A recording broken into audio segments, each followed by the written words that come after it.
It seemed weird because she's always home. She's a stay-at-home mom. It was weird. I was like, where could my sister be? Last year, Victoria Manjara's sister, Veronica, vanished into thin air. For the past month, I've been in Central Florida looking into her disappearance, as well as that of another young woman named Kaya. The similarities between them, right down to their physical features, makes you wonder, are they connected? The thought that two young women could vanish without a trace in this sleepy little area has detectives still scratching their heads a year later. Just outside the national spotlight on Carole Baskin's Tiger Kingdom and Tom Brady's history-making Super Bowl in Tampa is a little town called Plant City, a quiet, rural area known for the good things in life, like the Strawberry Festival and raising a tight-knit family. But yet, a mystery looms. At some point, those kids are going to grow up and they're still going to be like, where's Mommy? What happened to Mommy? She was here, she tucked us into bed, and that was it. That's all they ever saw. 23-year-old Veronica Reyes-Diaz was last seen on January 17, 2020, after an innocent night out with friends in Tampa. She picked up two of her children from her sister Victoria's house a little after midnight. We put the kids in the car. I watched her go off, and then that was it. Did she seem okay? Nothing seemed strange about that night. Nothing at all. She looked like she was in a great mood.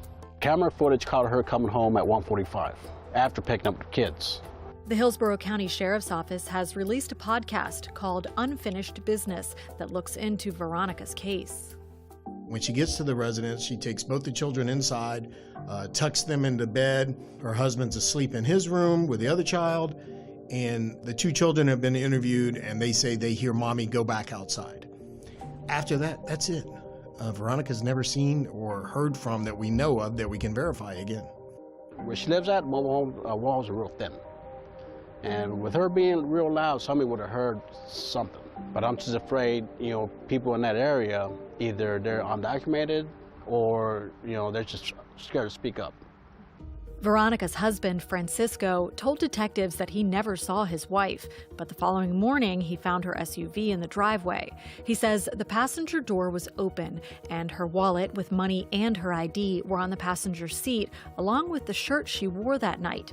The only thing missing? Her cell phone. Veronica's tech-savvy father hacked into her Chromebook, which was connected to her phone. According to her Google, it showed that the phone was there that whole weekend in that area. Come Monday, the phone had moved.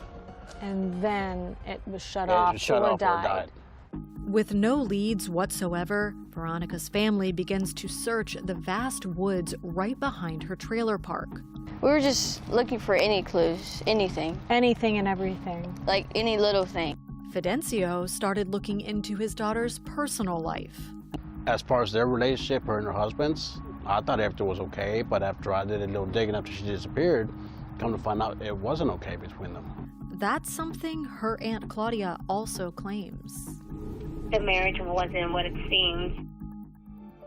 The Hillsborough County Sheriff's Office tells us this case is an active and open investigation, and they have not officially named anyone as a suspect or person of interest. That's little comfort for Veronica's family, who is desperate for answers. And how has life changed for you now? Hard. Very hard. Want to have this hope that she's still out there, that she's somewhere. Our calls to Veronica's husband for comment were not returned. All right.